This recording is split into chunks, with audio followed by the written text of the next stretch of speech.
Hey guys, what is up? So there's only a handful of people here right now. Hey, good morning. Um, if you are watching this on the replay, I wanted to tell you kind of, sorry, I've got pop-ups coming up. Aw, DC46, thank you so much. Um, y'all tell me where you're watching from. It's just a handful of us here. I woke up this morning and we have a very busy Sunday. Hey Andrea, Dana, Shannon.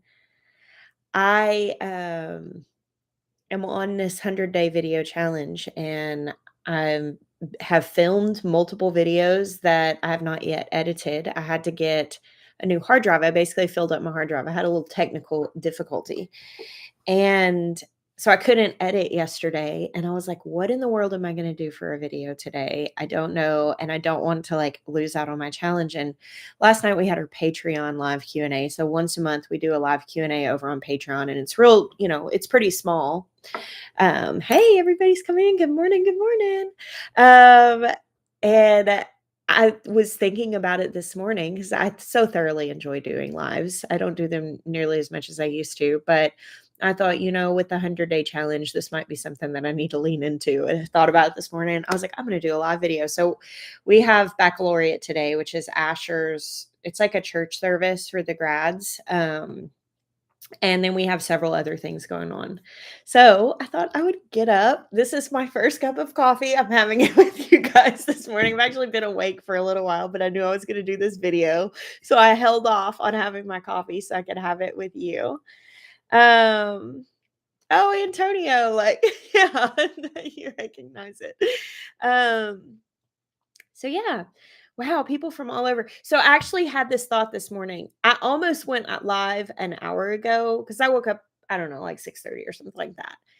And I thought, oh, if I go really early this morning, I will probably get more of our overseas viewers because, normally we do our lives in the evening, which is when a lot of people in other countries are asleep. Which I know out here, probably a lot of the West Coast is probably not quite awake yet. But over here on the East Coast, we're up and moving. Hey, MT Knives, how are you, man? Oh, Megan Walterman, what's up? Okay. So, um, yeah, I'm loving the challenge too, DC46. The 100-day challenge has been really good for me. I am going to mix some farmer's table videos into it this week because I've totally neglected that channel. And my goal originally was 100 days of videos, including both channels. But there's just been so much going on the farm that I haven't been in the kitchen as much, but I need to like level that back in. So, I would love to answer y'all's questions. I know some of you guys, it is the wee hours, but for some people, I'm seeing a lot of people coming in from other countries.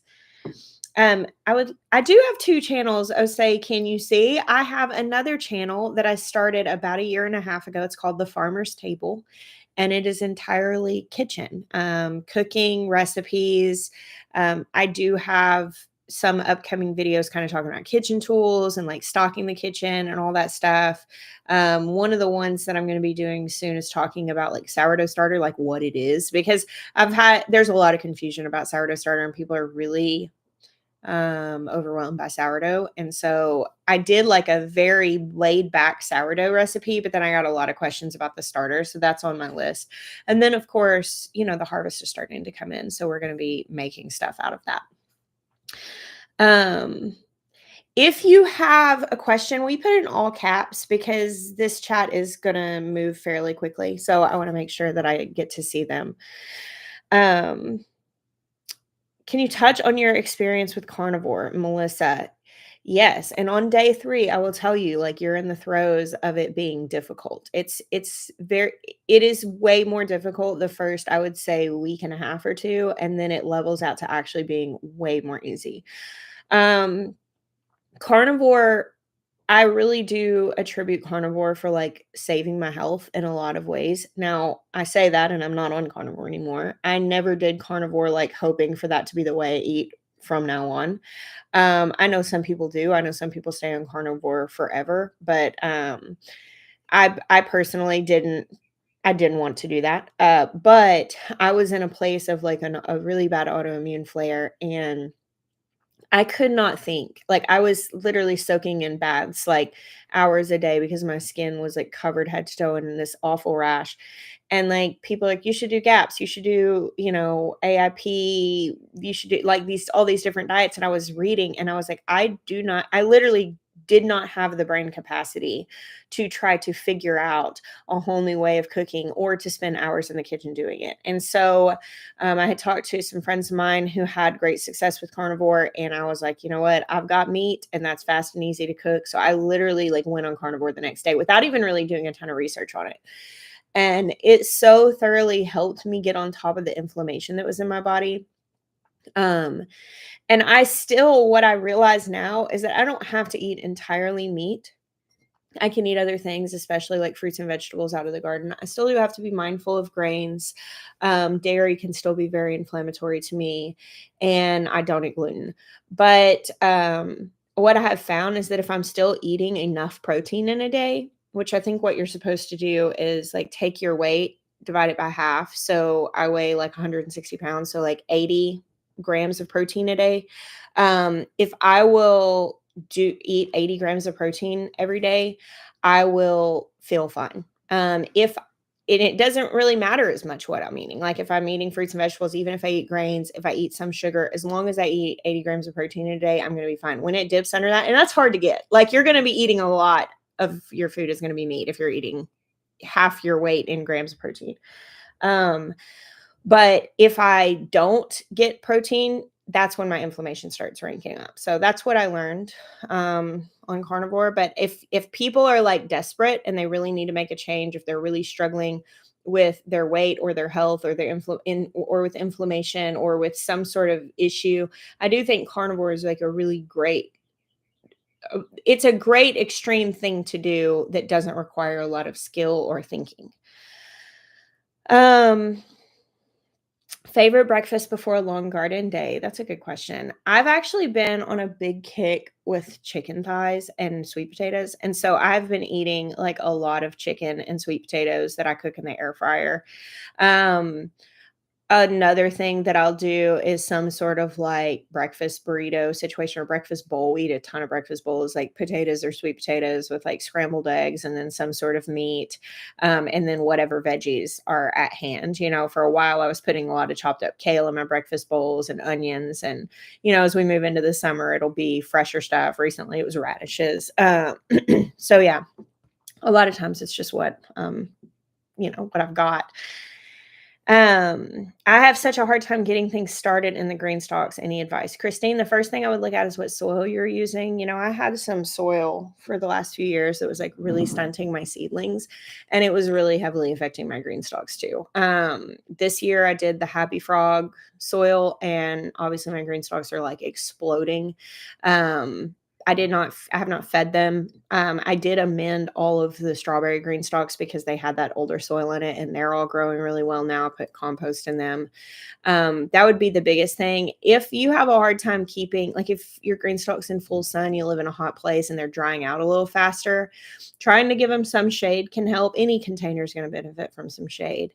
And then I start from seed in my green stalks and I don't have a problem. But then again, I do have some shade. It's not drying out real fast. But you can start your seedlings out and move them in. Amber, what I'm going to say is going to make you like curse my name. So Amber asked, how do you deal with mosquitoes when you're outside? I don't know why, but we really don't have that bad of mosquitoes. Like I go to friends' houses, live 10 minutes from me and get absolutely eaten alive. I don't know why, but we do not have bad mosquitoes on our property. Now, they do come out, and especially later in the summer, there will be some, but they're really not that bad. I also really do when I joke, "Oh, I eat garlic like vampires are a real threat." Like I eat an obscene amount of garlic. And so I'm wondering if maybe that doesn't affect it. And like obviously I feed my family food that's like very heavy in garlic. Um, and I always keep a blend. It's actually from doTERRA. It's called Terra Shield. But it's citronella and geranium essential oil blend, and it's like diluted.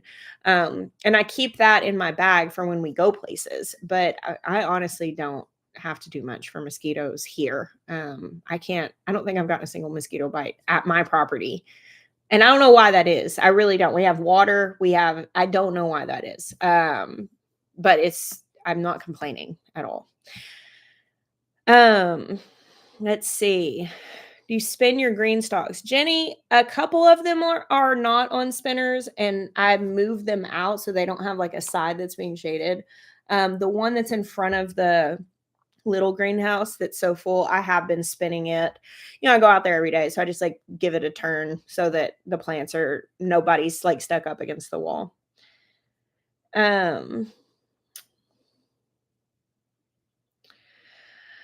Becky, my compost, lots of wood shavings from coop, 18 months old, seems to be sucking nitrogen, yellow, even white seedling. Should I start over and try to scrape the compost off? I'm so sad.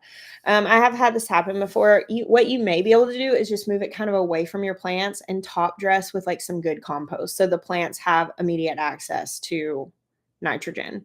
I would try that before you did any sort of extenuating efforts of trying to take a ton of compost out of beds. Is free compost from the city safe for the garden? Good question, Signs for Sustenance. You're going to get really mixed answers on that. I personally am like a budget gardener. And so when it comes to things like that, like I love a good deal, and being able to get free compost is a benefit. So I have always used it. You are taking a risk because you don't know what people are spraying on their stuff. Now, I've heard some people say, like stuff like, oh, you have to be concerned about people's pharmaceuticals leaching off into that and human waste leaching. And like some things that I'm like, that's not really my concern. I'm not really concerned about those things. For me, it's more like, are they spraying Roundup all on their property and it's getting on their trees? It's getting mulched and put in here. The composting process breaks down a lot of stuff. And so if you are concerned and you get the free compost, you can just leave it in a pile and let it sit there for 6 months, turn it over and let it sit for 6 months. And probably most stuff is going to be broken down at that point. I feel like you have more of a risk in getting hay and straw from unknown places, or any compost that has animal manure in it, because grazon and aminopyralids is way more of a concern as far as contaminating a garden in my experience.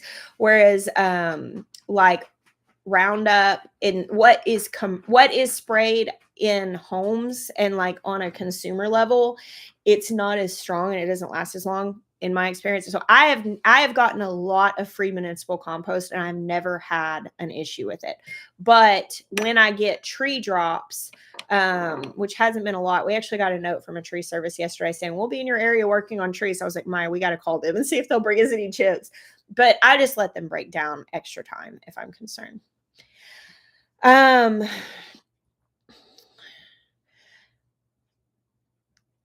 Yeah, a lot of people are having roly-poly issues this year, Jennifer. I have noticed that as well. And I'm curious as to why. I don't know if we're having just like more heavy metals in the environment or like different things like that. Roly-polies are, they get rid of heavy metals in soil, but it seems to be a massive issue is roly-polies. And so I'm wondering if there are just, we're living with a ton of pollution, environmental toxins and stuff like that. So I'm curious if like that, this is the earth trying to bring balance back to that. I ended up being able to get my seedlings past seedling stage to where the roly-polies are leaving them alone by using that Sluggo Plus stuff. But to me, in my opinion, it was kind of expensive. So for a big garden, I'm not trying to get rid of the roly-polies. I was really just trying to get my seedlings past them.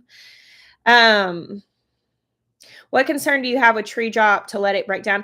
It's just when you get fresh wood chips, Vivian, they need to break down for like at least a year before you put them on the garden. So the thing is that if somebody did spray any sort of chemical on it, it would probably be mostly dissipated through the breaking down process if you're getting fresh chips.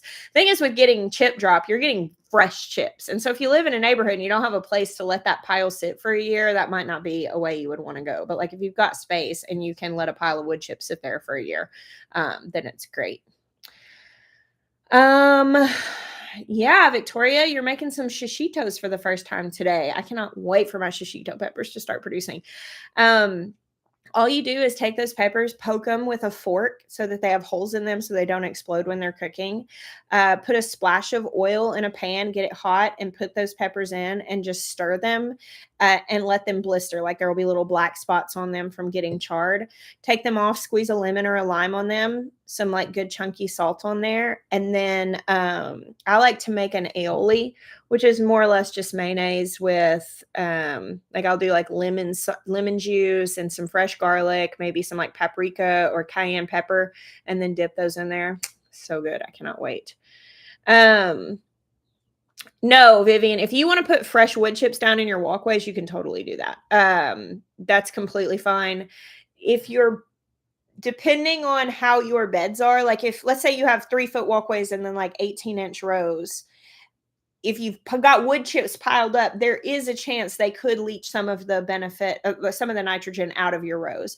But like if you've got nice wide rows, your plants have plenty of good soil that's not affected the wood chips, and then you've got little walkways, like you can totally chip walkways with fresh chips. All right.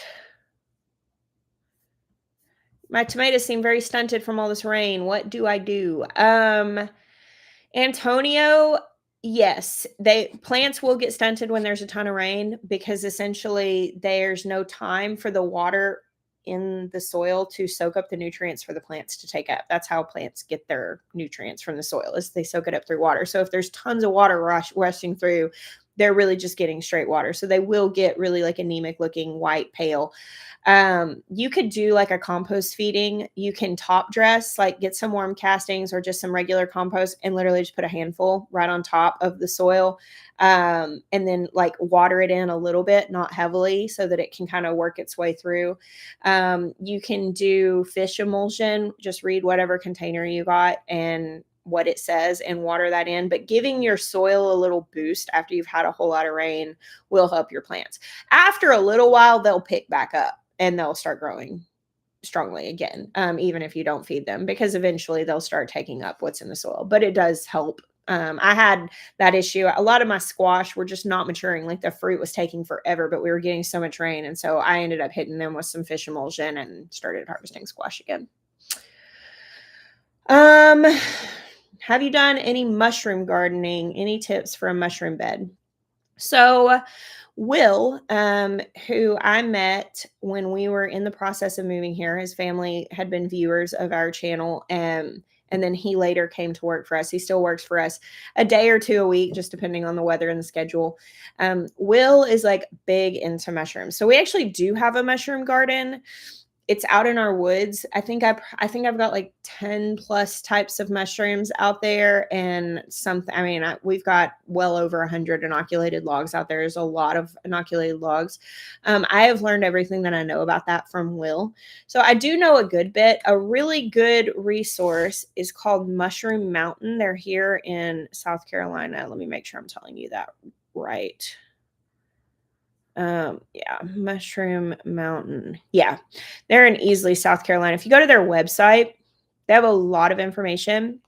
So this place was started by Trad Cotter and his partner, and she now has it that he's gone on to do other things. And that's where I've gotten pretty much all of the spawn that I've used. They have fruiting kits, they do certifications and all that stuff. And they have a blog with lots of information. That's a really good resource if you're interested. I don't feel super confident teaching mushrooms yet because I just feel so much like a student, but it is definitely something I've learned a lot. I've foraged a lot with Will. At this point, I feel pretty confident IDing certain things. I still second guess myself. So I'm more on the cautious side. But we have inoculated a lot and we've grown a lot. I think I harvested something like, I think we got like 20 pounds of oyster mushrooms out of our woods last season, which that's a lot. Like once I dried those, I'm like, I'm not going to need another oyster mushroom for a year. Have you ever considered raising quail for novelty, eggs, or meat? Courtney, yes, we actually have raised quail years ago. I think they're really, really cool. I think they're amazing if you live in like a neighborhood or an apartment, where all you have is like a small area. And I still think that they are interesting. I may be interested in getting back in them at some point in the future. But basically, how it was when we had them was it was just another thing to take care of that was redundant because we had chickens, we had lots of eggs, and the novelty is cool. The eggs are really cool. You get this little special cracker to open them because they're so small, and obviously you have to crack a lot of them to like make an omelet. But they are really neat. So I would be open to raising them again. I did not dislike raising them. They multiply fast. They come to laying within 6 weeks and they start laying. And then I was hatching them too. And so I ended up with just a gobs of quail and decided to get out of it. Farmer's Table should do a basic needs for a homestead that you don't have to have all the fancy equipment. That's a really good idea. Just kind of showing what you can like get by with if you don't want to, buy all the fancy stuff. That's totally a good idea. Are you getting municipal compost to top dress your whole garden every year or bags from the store, which is expensive? Neither. Tatiana, I actually have a local compost producer that makes compost, and I can order like an entire dump truckload for a few $100s, which is still obviously an investment. But so far, I've been ordering that because not just top dressing, but we've been making new spaces and filling beds. In the future, I won't need a whole dump truckload. I'll probably get like a truck bed load to top things off. We have made some of our own compost. We still do make some of our own compost. And we pile up our animal manure. We use a lot of what we have on the farm, but as we've been expanding and making new spaces, I have purchased things. Your best bet if you are needing to purchase compost and you don't want to use the free municipal stuff is to figure out where the garden centers are buying their stuff from, because there are compost producers. And usually if you go to a garden center, they'll charge you something like $27 a yard for their great compost. If you find out who's making that compost, and a lot of times it's not the garden center that's selling it, you can buy it for like $17 a yard or even $10 a yard. Like the stuff I get is significantly cheaper than all the areas around, but they make compost. Like that's what they do. And then they also do, they have like a tree service. So that's how they get a lot of their materials. And then they also sell like rocks and like landscaping things. But I'm also really rural, and a lot of those places are very rural. Like if you live in a city, you may have to like go outside the city to find who's making that stuff. This place is fairly close to my house. But yeah, that would be my suggestion. Let's see. How do you protect your animals from fleas? That's a good question, Kathy. Okay, so this is like one area where I do not do organic stuff. So I'm like I am of the mind that I like to do things as naturally as possible, but there is a place where I will lean into chemical intervention. And I used to try to do all of like the natural approaches, and Con, our Great Dane that we had at one point, like he was only like a year old at the time, basically got a tick-borne illness that like partially paralyzed him for a month. And it was like, okay, I'm done with that. So I just do whatever poison the vet recommends. And I say that as bluntly as it is, because I've done Seresto collars. Those worked great in Arkansas. They do not work as well in South Carolina. I still, at this point, I've been doing the Brevecta stuff. It's so expensive. I don't give it to them during the winter. They don't need it. But between Gabe, Bear, Katie, Lulu, and then the cats, it's a lot. It ends up being a lot. The barn cats, I put just something I get from the store on them. And they're hard to catch. They really, the dogs are the ones that seem to get the fleas the worst, but I just do whatever happened. Con moved with Noah, and actually, Con actually passed away this last year. He was 8. So like, that's pretty common for a Great Dane. And he ended up having the stomach issues that they often have. When we first moved here 4 years ago, Con was he's just not a farm dog. And he was staying in our backyard and in our house. There was so much traffic in and out. And he just seemed really stressed by it. When he got out, he was constantly trying to go over to the neighbor's house. And there was some conflict there. And basically Noah asked if he could take him. He'd always wanted a Great Dane, but had been overwhelmed by the puppy phase. And I was like, yes. So he lived with Noah for almost 4 years. And then sadly, he passed away recently. They have issues with their stomachs, that their stomachs will flip and stuff like that. That's what happened to him. So,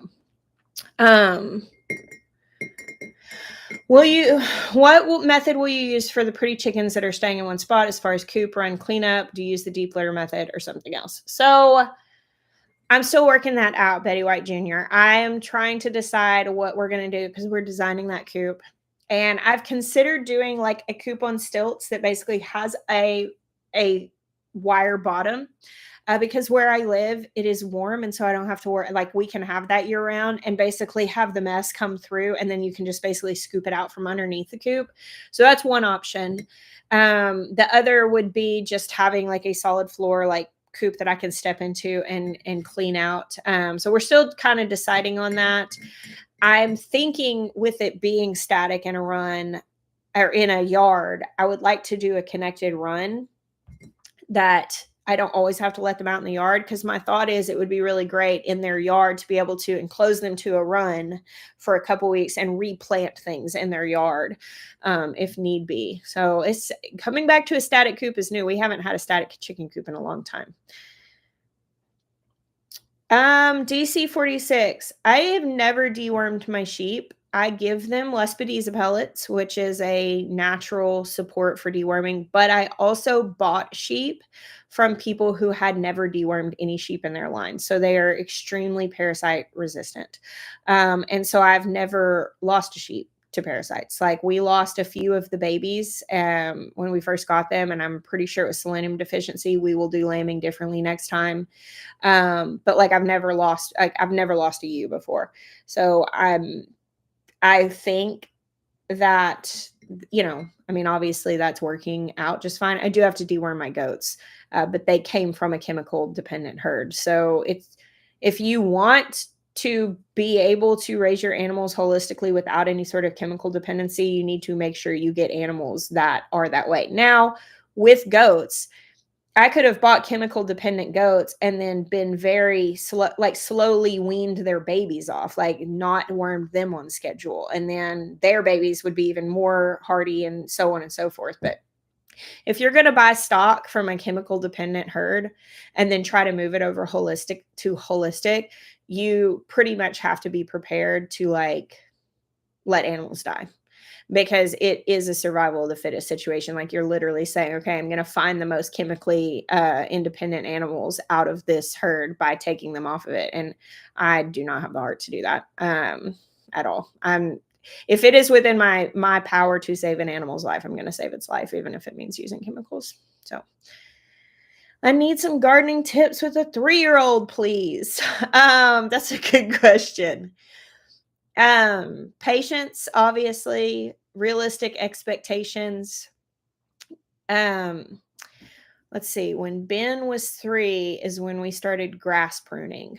So Ben wanted a job in the garden so bad. And I don't know what your 3-year-old is. If you've got a 3-year-old that's a helper, that's like dead set on helping and like independent and extremely frustrated if they do not feel like they are doing an actual job, that's a whole nother thing. Like if you got a 3-year-old that doesn't want to be in the garden, that's different. But like a 3-year-old that wants to be into everything, you got to give him something to do. So Ben pruned grass. I gave him some pruners, real pruners. I showed him how to be very careful and how to I showed him how to put his left hand behind his back to cut with his right hand. And the grass would grow up beside the garden beds, and I would have him prune it and prune the grass back. And he was probably 5 when he realized that was a job that I had like made up, because he was watching them weed eat, and he's like, wait a second. But at that point I said, no, but look. And when he was 5 years old, I was able to start him on pruning actual plants because he had learned the dexterity. So there is lessons in those waiting room things. So definitely finding jobs for them to do is very helpful. Um, let's see. Did you decide what you're gonna do in the herb garden? Are you talking about, like, with the rose and stuff? I think I may put a passion vine in there. A lot of people like, "It'll take over." They actually do die back in the winter here, so I'm not too concerned about it taking over too much.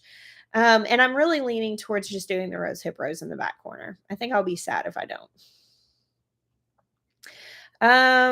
Any advice for saving my Abe Lincoln tomatoes? They're the only plants being devoured. That is so strange. I'm not sure why that would be. Can you tell me what does the damage look like? Do you know what insects are doing it? I can tell you what organic pest control you're supposed to use for those insects. Um, Victoria, what happened to the fowl you had free on the property? The name is escaping me at the moment. It's the guineas. This is funny because this came up in the Patreon live last night. We do a Patreon live once a month, which is kind of what made me think of doing this.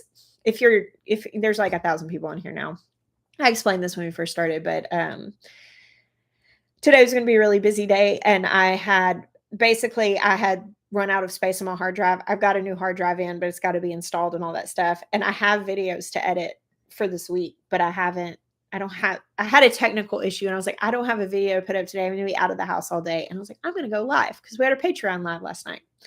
But the guineas came up in the Patreon live last night. And essentially, I had one guinea when I was in Arkansas. I used to hatch them, but I always sold them because people would pay good money for them. So I never kept any for myself. And I ended up with one guinea in Arkansas somehow. And I had it for years, and it just like roamed free with a rooster. It was super fine. It was loud. It was just one of them. And so when I moved here, I got like 9 guineas at the market, brought them home, and they were steadily just like, I couldn't keep them in with my chickens. They were attacking my chickens. So I just let them free range. And every so often I would look out and there'd be like one less guinea because they're just like staying in the trees and stuff, and the wildlife was getting them.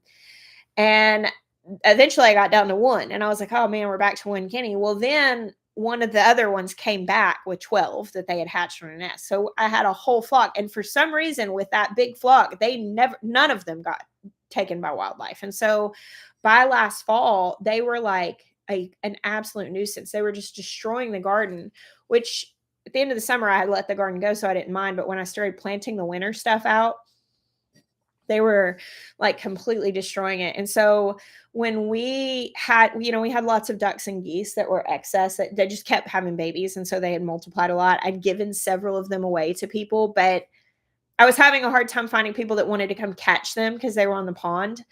And anyway, I was talking to Will one day, and I was like, I had to figure out what to do with these birds. And he's like, well, I'll process them if you'll let me take them. And I was like, yeah, sure. So Will ate the guineas. Like, he took them. He processed them.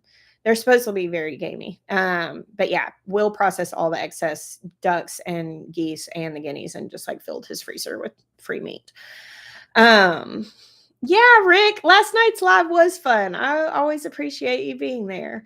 Can you please tell me how to get rid of white flies? So, Diana, that's not something I deal a ton with here. I know that a lot of people deal with those extensively. One of the things that I have heard is the best thing to do for white flies is get netting, like really fine netting to put over your plants. I know white flies, if I'm correct, since this isn't something I dealt with, I just have to go based off what I've read. I'm pretty sure they are like pretty aggressive on like carrots and brassicas and things like that. And so netting those would probably be beneficial. The different pest controls that you can use, essentially BT is a spray that you put on in the morning, and it is something that is for soft-bodied caterpillars. So if you're having any sort of worms on any of your plants, you want to put BT on it early in the morning. And what that does is it shuts down their digestive system is how it kills them. So they have to eat it in order for it to work. So you want to do it in the morning so they'll eat it. And then that's how that kills them. Diatomaceous earth, obviously you sprinkle that on. That's for hard-bodied things. It will kill other things also, but specifically things like beetles and stuff like that, flea beetles, Japanese beetles, because diatomaceous earth is an extremely fine ground powder. It's actually made from like the bodies of crushed up I can't remember what they are. Anyway, what it does is it gets into the bodies of hard-bodied things and breaks them down. Um, those are, and then there's neem oil, which you need to put on in the evening or very early in the morning. That can burn your plants. I don't love to use neem oil. And that basically keeps things from eating your plants because of the scent and the flavor. And then there's spinosad is another one, which that's what's in the stuff for the roly-polies. That's Sluggo Plus is spinosad and iron phosphate. And I guess they eat that and it causes them to swell or something like that. Crushed up fossilized shells of some sort. That's right, Courtney. I knew it was like something, I couldn't remember if it was some sort of crustacean or something like that. Do you have any fun events to attend this year? I am heading to Rory Feeks in June and going to his event, and I'm really excited for that. And that is the only thing that I have completely nailed down this year. We've been just working on some different things and like honing in on home. And so I really have not been making a whole lot of travel plans. Do you spray your peaches? What would you use if yes? I do not spray my peaches. And I recognize that that's something that everybody's like, your peaches are not going to last if you don't spray them. They're going to get taken out. And it's just kind of like I'm living on the edge and going and having my purely organic peaches. I guess I have sprayed them with worm compost tea. That's the only thing we've sprayed our trees with, which is obviously it's not a pesticide.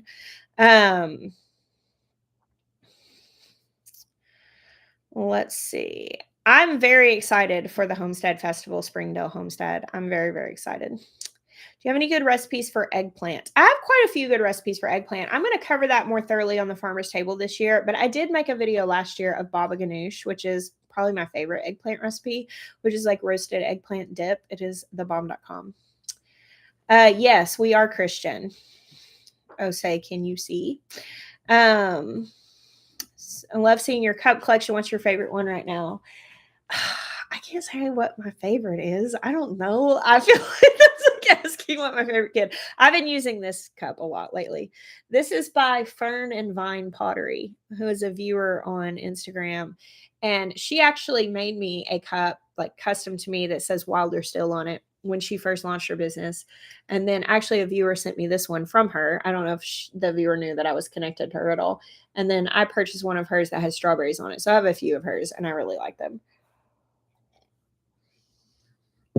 How did you go from vegan to processing your meat? That's a good question, Pageant Patterns. I was vegetarian for a good long while. I was vegan for about a year. And when I was vegan, I was just trying to, honestly, I was trying to get skinny is why I did that. Like, and I have dealt on and off with just like body image issues and all the different things and like wanting to be healthy and like all the different things. And I got really skinny when I was vegan, but I was also I was not super well nourished at that time. I think I did veganism pretty okay. Like I ate a lot of beans. I ate a lot of protein sources as far as like vegan protein sources. I did like pea powder protein shakes and like all these different things and like really tried to nourish well, but I would like drive to the store and have to take a nap before I went inside. Like I was always really tired. Granted, this was during season where I had young children too. So I'm not putting all of that on veganism. But the reason why I went into vegetarianism and veganism in the first place was because I was deeply bothered by commercial animal raising, like the practices of feedlots and different things like that. And it just really bothered me. And ultimately, that exact same reason is what led us to doing a lot of this stuff ourselves. So it really isn't as big of a leap as you think. It was just like, hey, I'm really bothered by this. Let me try this solution. Okay, this isn't working for me. Let me try this solution. To be completely honest, like it's crazy that I was carnivore for a while to me, because I actually prefer hands down to eat plants. Like I much prefer eating plant food. I like it, the taste of it. I like it better. There are still some meat things and even dairy things. It grosses me out sometimes. I'm being completely frank. Like I still am just like sometimes, especially like being hands-on with the animals hasn't helped a ton.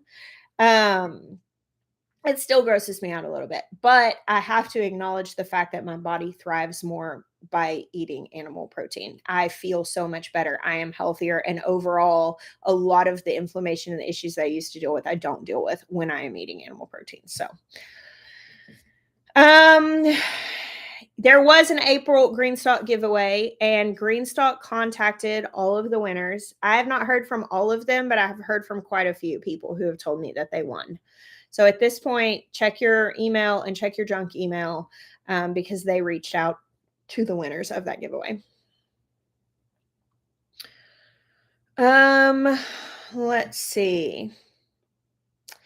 How are you? I have been busy and missing your content. I've been doing very well. We have been doing like a lot. I've been making a lot of content, but I'm doing very well. I like where life is right now. I like where we are right now. It feels hard won. I feel like kind of like slowing down a lot of things was difficult. But Jeremiah and I have just been really reveling in the beauty of our life. We've been thoroughly enjoying our children, which has been wonderful, and just overall enjoying our family. I'm learning the shift into like, I used to have a much wider social circle, and I still do have, I mean, we still do obviously have a social circle and friends, but I'm realizing now that my children are growing older and having adult children, um, they take a lot of the time that used to be allocated to like friend stuff. You know, it used to be, oh, well, here's my kids, they're all together in a group, and I'm largely doing things all together for them. And now my children are kind of going off on their own way. And so it's like, okay, I'm going to have lunch with this one, or I'm making plans with this one. And, you know, Noah and Maddie are coming over, and I'm watching Harlow and like different things like that. I'm realizing like, wow, we don't have the space for the social circle that we used to, simply because as our kids kind of step into that next phase, it requires way more intention to maintain that relationship. And that's good. It's just a different phase. I would love to see simple breakfast recipes out of the norm. I'm tired of bacon or sausage and eggs. That's great. Y'all, when you tell me what you want to see on Farmer's Table, it really, really helps me, because a lot of times with the Farmer's Table, I'm just like, I have no clue what to share. How's knitting going? It is really good. I actually last night after we got off our Patreon live, I went and I knitted like a solid 6 rows. So I've been trying, like, I have several different size hooks and several different size yarns, and I've been trying different combos to kind of find like what works best for me. So I'm feeling really good about it. Does your daughter still live close by? Yes, Malia moved here last summer, and she actually lives with Noah, Jeremiah's brother.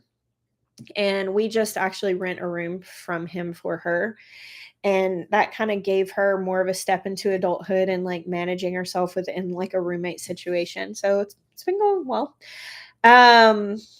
Let's see. Any recommendations on a daily Bible read or book that helps explain things? I'm having a hard time getting through the Bible just as it is. Hold on. There is a podcast that is really good if you like listening to podcasts that explains a lot of things, and I cannot remember what it's called. Dang it. It's something about, maybe it's Rhema. I can't remember. Hold on. It breaks down what let me look into that to answer that question better. If you're having a hard time knowing where to start, like start in Psalms and Proverbs and read that daily, and then step into the New Testament and read that daily. I love the Old Testament and I think it's great to read, but for a person who's brand new and is just trying to understand, I think there are things that can be kind of confusing.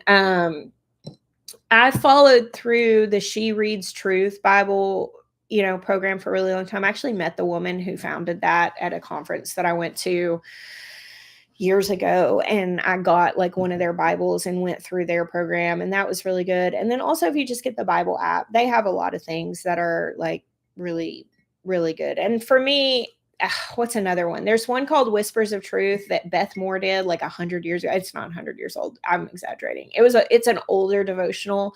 I just have found tidbits in so many things that I love. I love reading Oswald Chambers. I mean, he wrote My Utmost for His Highest back in like the 1940s or something like that. And that still speaks to me tremendously.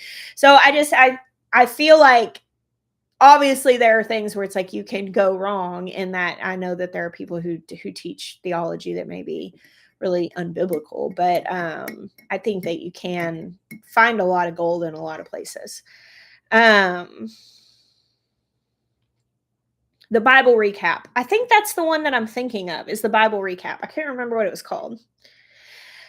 You know, Ashton, I've had a lot of people ask me for a devotional channel, and the reason why I have not done that is because, like, I love spending time with the Lord. I love hearing from the Lord. Like, and I love sharing when I have something that I feel like needs to be shared. But I never want to put any sort of performative pressure on my relationship with the Lord. Like, I never want to be going to the Lord to hear what he has to say because I feel like other people need to hear it. Like, that feels very like, it feels not good to me. And so, you know, I was in ministry. I used to go and like preach places and do all those things. And this has been the way the Lord has laid my life out. Like, I feel like I am doing what it is that he has for me to do. And I feel like it's important. I feel like that it's important to like share this lifestyle with people. I feel like he's calling people to this lifestyle. And I feel like in modeling the fruit of a spirit-filled life versus necessarily teaching how to do it, you're showing how to do it. And like when people ask Jesus how to pray, he prayed. Like, that's what he did. And he let them hear him like pray. And he didn't say, this is how you pray. He just prayed and let them hear him. And so my example of Jesus is that you set the example by living out your convictions out loud and in front of people. And I do feel like you can see our convictions, like for the people who are actually watching. You know, I mean, there are people who skim by and make assumptions all the time, but like, I do feel like you can see our convictions in our life. But I've never really come down to like actually doing the devotional channel thing, simply because I just don't want to have that kind of pressure on that. Like, I don't ever want that to be performative. And I love teaching about the heart of God. I really do. And I've considered like, what could I do? Could I come up with some sort of like video 8-week thing? Could I write something? I mean, I have started a lot of different things, but I've always pulled back because it just never really felt like it was time. And I don't want to get distracted from what it is I know that he's told me to do, which is what we're doing. How deep should I till for a brand new garden space? Science for sustenance. It really depends on what's growing there. I usually go like medium depth whenever I'm like, when I'm tilling my potato bed. I don't go as deep as my tiller goes, but I go about medium. If you can till it and then cover it for a while, you could do medium. That's really hard to say for sure. Maybe other people could share their input on that, because I think there are a lot of applications to that.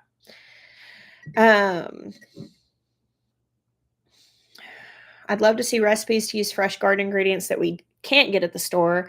What to do with elephant garlic, courgette flowers, garlic, onion leaves, etc. That's good input. Thank you. Looking for easy lunch ideas. That's really good. Thank you, Casey. I love hearing how the devotional content does help people. It is very encouraging to me. It's just such a vulnerable thing, because for me, when I'm sharing those things, I'm really just sharing the things that I've learned for myself. And so putting them out there, you know, it's just, I'm not trying to say, here's what everybody should do. I'm just trying to say, hey, here's what I learned. Here's what I'm applying. And this is what's helped me. So it's nice to know it helps other people too. Thank you, Mama Drama Preps. I appreciate that. Have you befriended your neighbors? So one of our neighbors we have become really good friends with, and the other one, it's just been casual. We just haven't gotten as close as the other.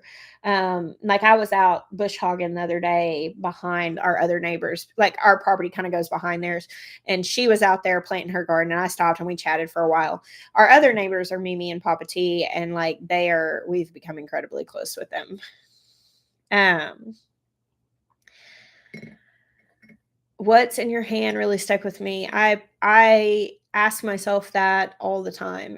And I have been like toying around with like another devotional. I've been like taking a lot of notes on things, but like sometimes I'll be like I'll have something rolling around in my head and I'll start taking all these notes. I'll start doing all these research. And then I realize that it's like, I realize I'm in the middle of living it and like I haven't fully got it yet, and I don't know. I'm probably overthinking things, but sometimes I'm just like, don't want to mess up.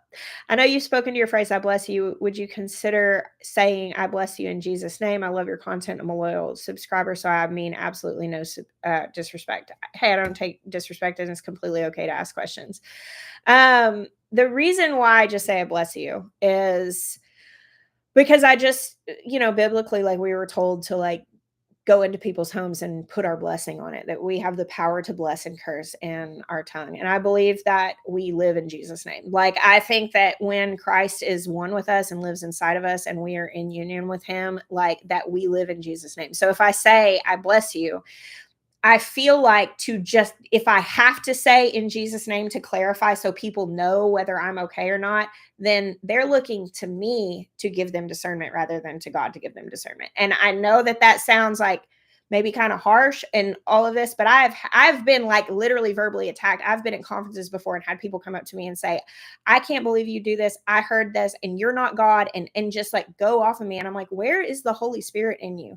Read the fruit of my life. Like, and if you don't want to, if you just want to attack me in public places, like, okay, there's your fruit. I see it. Like, and it's been kind of a point of contention. It's almost to the point, like, I found myself being like, I said this because it was natural to me. I said this because it was my conviction. I said this because I do want to bless people. It is so my heart to bless people and to not curse with my lips, and to just bless every single person that comes along, and to receive it when they bless me, because we have that power. We were made in the image of the creator that spoke everything. And like, I did that because it was the honest truth for me. And so when I feel people being like, hey, you need to alter what is the honest truth to you because of this understanding that this person has, I'm happy to explain it. But like, I am also maybe just a little bit like, no, I don't want to appease that. And I don't think that you who asked that is trying to be attacking. And so I'm bringing up the time that there was actually somebody trying to be attacking. But that's kind of why I've been like, I'm not going to change that, because I promise you, like, anybody who actually is like deep into the Bible and like understands what the word of God says, like, read the fruit and you'll see, like, okay, actually these people are salt of the earth people that actually really do love Jesus with their whole hearts. And I do think that becomes evident, but I don't have to be the one to defend it. um I love farm to table. I really soak up the preservation videos. I'm still learning and want to save every ounce of our garden. Yeah, I just love the food that comes out of the garden. I love being able to honor it. Do you know that the chicken painting behind you stares into my soul? I hear that. I hear that a lot. My kids actually talk about it. You know what it makes me think of when people say that? Um, and it has been so long since I've read this book, but The Great Gatsby and the eye on the sign, like that goes over. That is what I always think of when people talk about my chicken painting staring into people's souls. Um,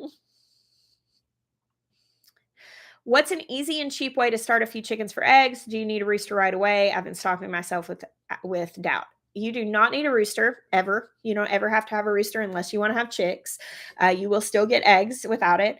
And a really good way is if you can go on like Marketplace or something like that and find a dog kennel, like a 10 by 10 wire dog kennel that somebody's got, and then get some sort of roof over the top of it. I don't know where you live. Like, you live out in the country like us, folks just throw a tarp over it. But if you live in town, you need to make it look nice. Get some sort of roofing over the top, and then put a couple of nest boxes in. Voila, you have a setup for chickens. You can keep 12 chickens in that. So yeah.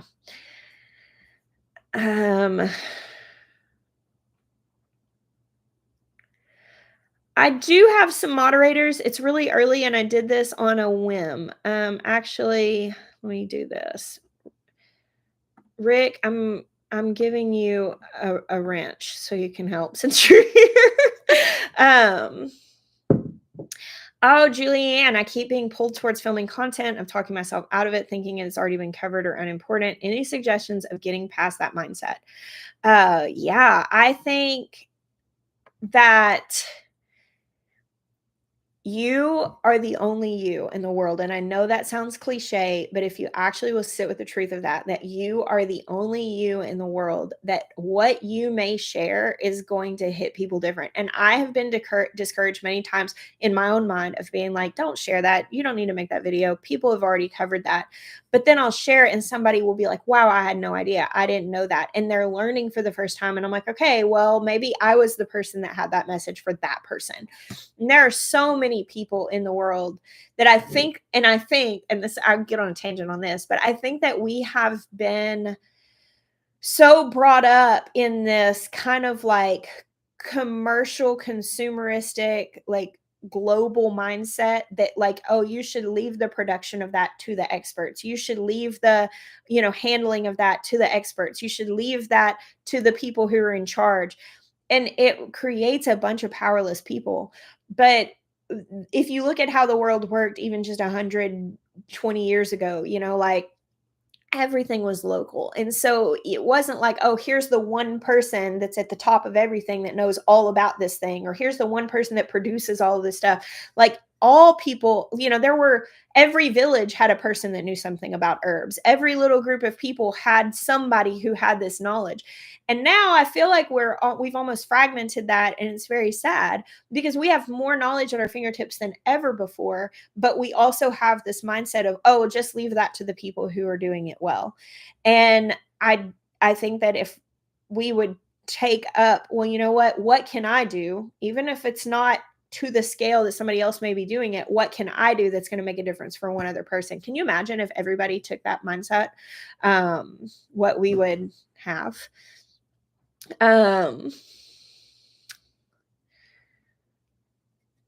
Ideas on different ways to preserve berries. We collect loads of wine berries. They're like raspberries. That's really good. I've been on a kick with, obviously I'm making jams and jellies because I make a lot of those that we use year round. But I started making wine, which is we don't drink a lot of wine. I ended up giving most of the muscadine wine I made to my friend Daniel because he really liked it and they were able to drink it more than we did. But I am going to make a smaller batch of my Nanking cherry wine.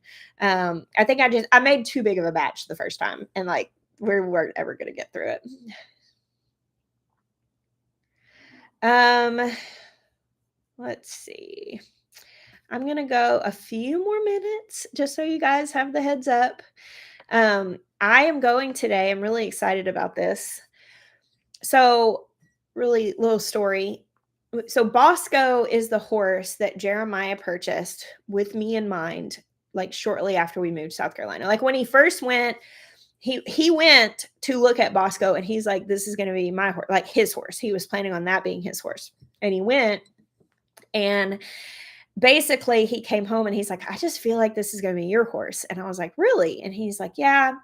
But then we get Bosco, and Bosco basically was like, had ridden barrels and had ridden in parades, like fox hunting parades and different things. Like, I mean, he'd done a lot of things, but he's like real strong headed. And we got him. And honestly, like I rode horses a lot when I was younger, but I do feel a little intimidated by them now. I'm still like learning how to manage them.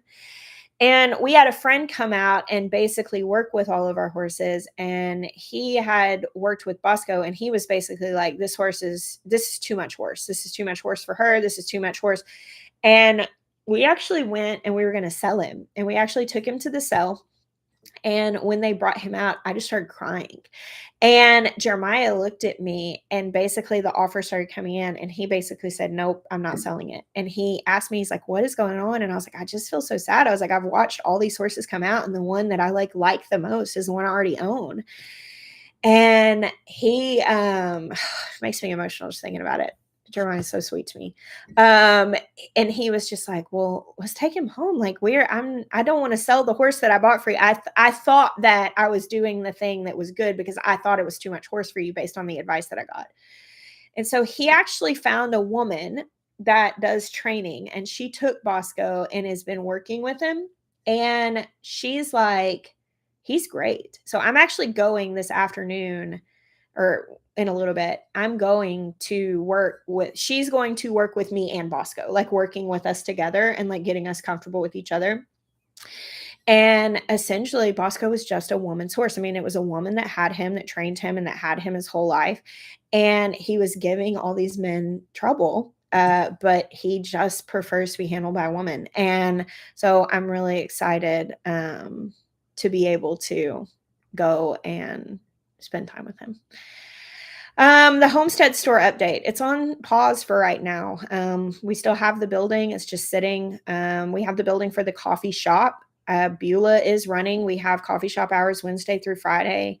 And we are at this point just waiting for the door to open and for it to be the right thing to do. We essentially tried and just going, just I think it's just the point of the economy. Like, banks are really iffy on lending, and we were going to essentially have to pay, I mean, in the hundreds of thousands of dollars range just in interest and fees.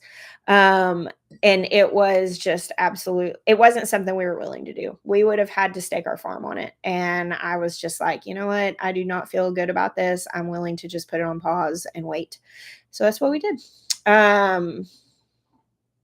And that's what we're doing, is we're still just waiting. I do believe that it'll come through at the right time. I still very much have the vision for that and the hope for that.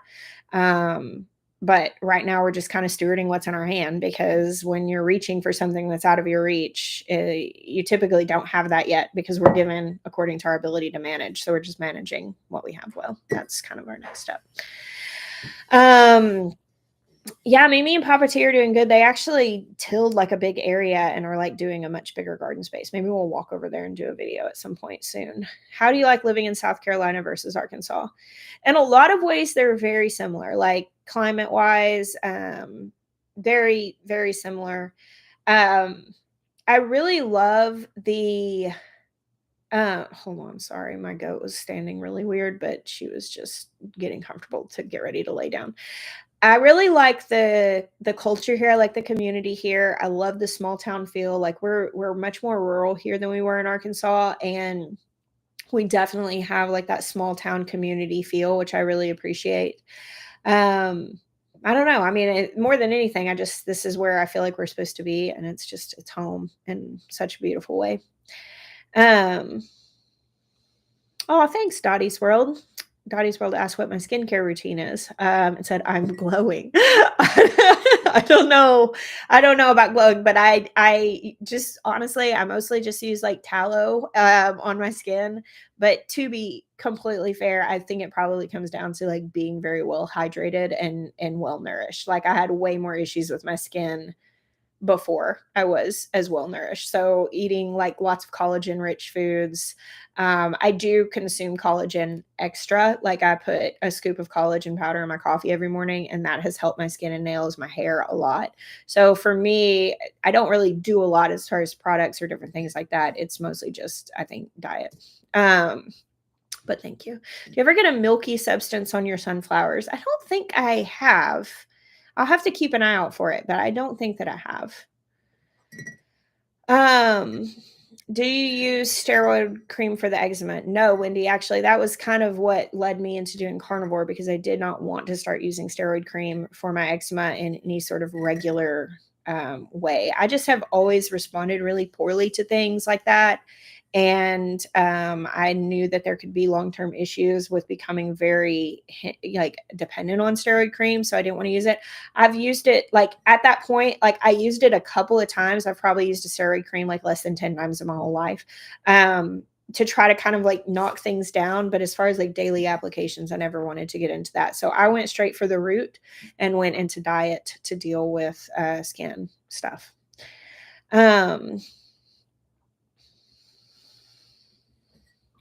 We're not doing the farmers market this season. In our by Signs for Sustenance, in our kind of scaling back, that was one of the things that we were looking at. And Actually, our town picked it up. So at the last Saturday of each month, our town is hosting a farmer's market one street over from where Beulah is, and we're going to have Beulah open for that. And so we're just going to support the town in their endeavors.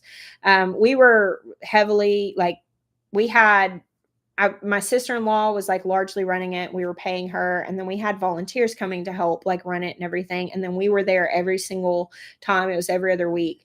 But it was just a lot, especially with people trying to travel in, and the fact that like we had to cancel every time we had poor weather. And then I would be getting a lot of messages from people being like, hey, I drove in, is there anything, is there a way we can come to the farm, is there anything else that we can do in the area? And I felt like a lot of pressure from it. So that was one of the things that we decided to back off of. The town picked it up, which was great, and so we can now support them. So yep, we are coming up on an hour. Let's see. Sun chokes, yay or nay, worried about how invasive they are, but really want another perennial veggie in the garden. I put mine in raised beds that has kept them contained. And I put them in like really deep raised beds, like planted right there in the middle. And so far, so good as far as that is. I'm planning on spreading some of them along my like tree lines and stuff to let them kind of be invasive in a place where they can. But yeah, I just wouldn't put them in the ground. I wouldn't put them in a bed that you're trying to share with other things. I dedicated beds that they could take over. What plant has surprised you the most and how it grows or behaves? Nothing has ever topped the way okra blew my mind. I grew up eating okra my whole life here in the South. And the first time I grew an okra plant, I was like, what? Because it got like the trunk of it got like this big around. It had all these pods growing. And then, of course, they got so huge afterwards. I just remember my mind being blown a lot when I first started gardening because there were just so many things I just had no clue. Who still works on the farm? Will comes once to twice a week, weather permitting. Like whenever we had all that rain, he didn't come at all. That's it. So just me and Jeremiah, and then Will here a day or two a week. And when we are like going to be traveling and stuff, we have my sister-in-law will stay here with our pets, and then our friend Wes will come out, and we pay him to come take care of the animals like when we're gone. But we're not really doing a lot of traveling because we don't have anybody here. So yeah, that's all that's left. Yeah, it does. Okra grows like a tree here too. I mean, they just get absolutely massive. I think I grew some okra a couple years ago. I mean, it's like 12 feet tall. It was absolutely insane. And the okra flowers are gorgeous. You're right. Do you have a designated room or building for processing and storing your harvest? Suggestion. So we took a shed building and converted that into our pantry. Like we put a mini split in it so we could keep it cool in there. And that's not just storing our harvest. I mean, that's storing like bulk buying our freeze dryers out there because it's loud. So I run it out there. And so we put power in it in the mini split. And then otherwise, like when I'm bringing the harvest in, I bring it into my kitchen table because if I put it in another room, I would forget it exists until it rotted. So we bring it in here. Now in the pantry is where we'll store like potatoes and onions and stuff like that too. We share more homeschooling content. We use some of the good and the beautiful also. Yeah, I may do that next year. We're kind of driving down. Are there a bunch of ads on this? I clicked it so it would be conservative. I get to choose whether you do conservative ads or aggressive ads, and I always choose conservative. Well, I'm sorry. Good morning from South Central Texas. All y'all folks on the other side of the country are starting to wake up. Okay, so one person only had one ad. I don't know why that is. Oh.